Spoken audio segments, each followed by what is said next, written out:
was initially living in South Carolina? Okay, well, it was at a period of time in the United States when we were just really getting involved in the what was going on in Vietnam, and there was a build-up going on in the military.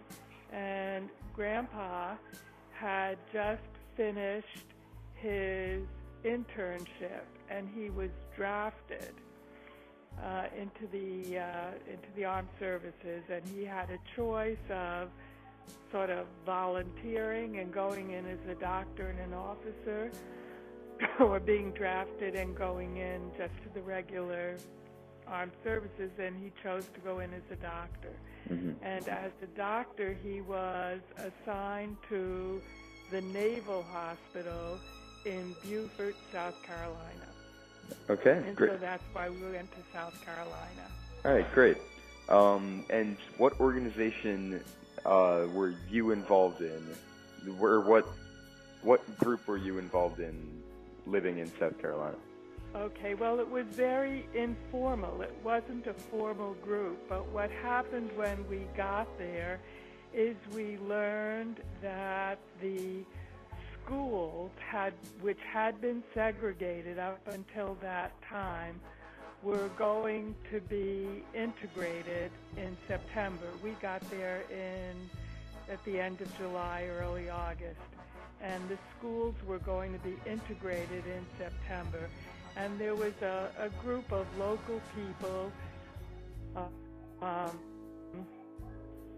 Catholic priests, and speakers who ran an organization in town, and a few other people in town who were civil rights believers and activists. But it wasn't a formal organization. Right. But yeah, that sounds great. And so, So this already existed when you arrived, or? Yes, it did, and I was introduced to it. Okay. And what threat loomed with your actions in attempting to join this group? Okay, well, initially when I joined, there was still some public protests going on, and there was one time when we were in town outside, and there was a little bit of a march or something, and we sang "We Shall Overcome."